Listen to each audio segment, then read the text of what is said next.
वक्फ board के नए कानून। संसद से पास हुए वक्फ संशोधित विधेयक।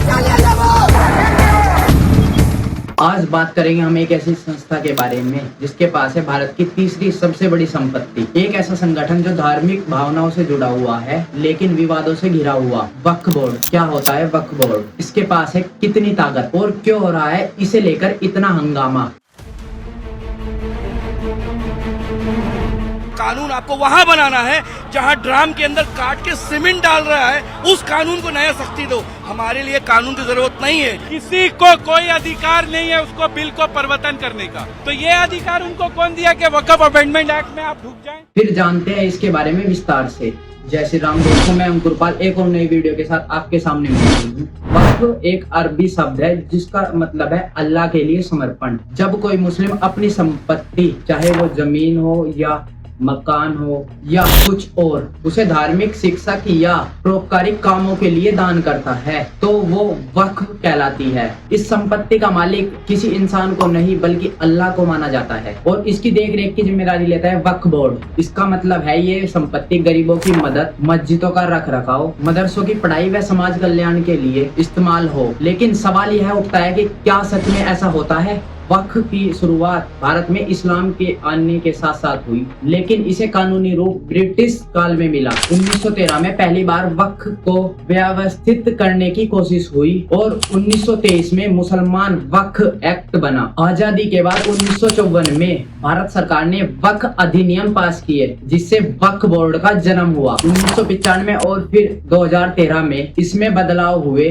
जिसने बोर्ड को इतने अधिकार दिए कि लोग इसे सुपर पावर ही कहने लगे। लेकिन ये अधिकारी इसके लिए आगे चलकर विवाद का कारण बने। वक्फ बोर्ड की संरचना दो स्तरों पर है। पहला, केंद्रीय वक्फ परिषद जो भारत सरकार के अधीन काम करता है। इसका अध्यक्ष अल्पसंख्यक कार्य मंत्री होता है। दूसरा है राज्य वक्फ बोर्ड जो 32 है। इनमें मुस्लिम सांसद, विधायक और विद्वान शामिल होते हैं। और तीसरा है मुल्तवी जो जमीन की देखभाल करता है। अगर हम अब संपत्ति की बात करें तो वक्फ बोर्ड के पास रेलवे और रक्षा मंत्रालय के बाद तीसरा सबसे बड़ा जमींदार है। जमींदार बोले तो जिसके पास सबसे अधिक जमीन या संपत्ति है। इसके पास 9.4 लाख एकड़ जमीन, 8 लाख से ज्यादा संपत्तियां जिनकी कीमत 1.2 लाख करोड़ से भी ज्यादा है। सबसे ज्यादा संपत्ति वक्फ बोर्ड के पास उत्तर प्रदेश, पश्चिम बंगाल और पंजाब के अंदर है।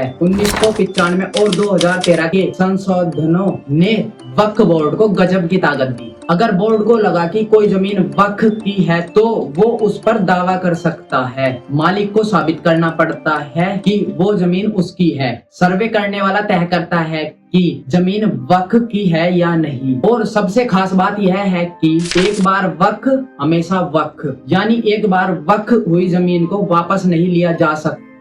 इसकी आय मस्जिदों, मदरसों, कब्रिस्तानों के लिए इस्तेमाल होती है। लेकिन वक्फ की ये शक्तियां ही विवाद की जड़ बनी। लेकिन आप लोग क्या सोचते हैं कि इतना अधिकार किसी संस्था को मिलना चाहिए? आप लोग अपनी राय कमेंट बॉक्स में दे सकते हैं। वक्फ बोर्ड पर कई सवाल उठे हैं। लोग कहते हैं कि ये बिना सबूत के किसी भी जमीन पर दावा कर सकता है। क्या आप लोगों को लगता है कि ऐसी शक्तियों पर रोक जरूरी है जिससे निजी और सरकारी जमीनों पर विवाद ना बढ़े? दूसरी, पारदर्शिता की कमी। बोर्ड की कमाई और खर्च का हिसाब जनता को नहीं पता जिससे इस संस्था पर भ्रष्टाचार के आरोप भी लगे हैं। कुछ लोग इसे धार्मिक सभ्यता में दखल मान रहे हैं। मिसाल के तौर पर तमिलनाडु में एक पूरा गाँव जिसका नाम चंद्रशेखरपुरम है, उस गाँव को बोर्ड ने वक्फ का होने का दावा किया गया पूरे गांव पर, जिससे पूरे गांव में हंगामा मच गया। 2022 में मध्य प्रदेश के बुरहानपुर गांव में 1500 साल पुराने मंदिर की जमीन पर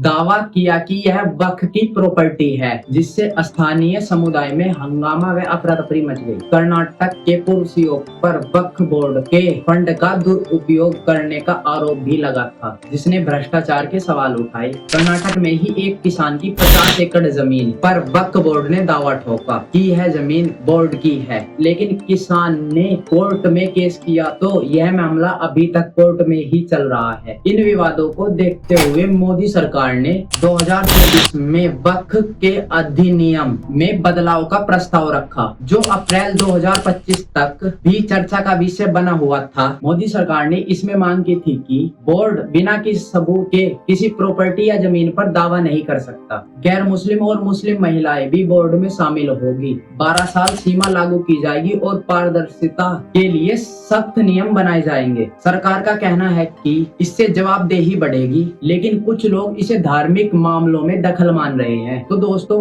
वक्फ बोर्ड की कहानी एक तरफ से धार्मिक भावनाओं से जुड़ी हुई है तो दूसरी तरफ विवादों से घिरी हुई। इसका मकसद नेकता गरीबों की मदद करना, लेकिन क्या ये अब सत्ता का खेल बन चुका है या फिर से इसे सुधार कर सही रास्ते पर लाया जा सकता है? आपका क्या मानना है? आप अपनी राय कमेंट बॉक्स में दे सकते हैं। जय श्री राम दोस्तों।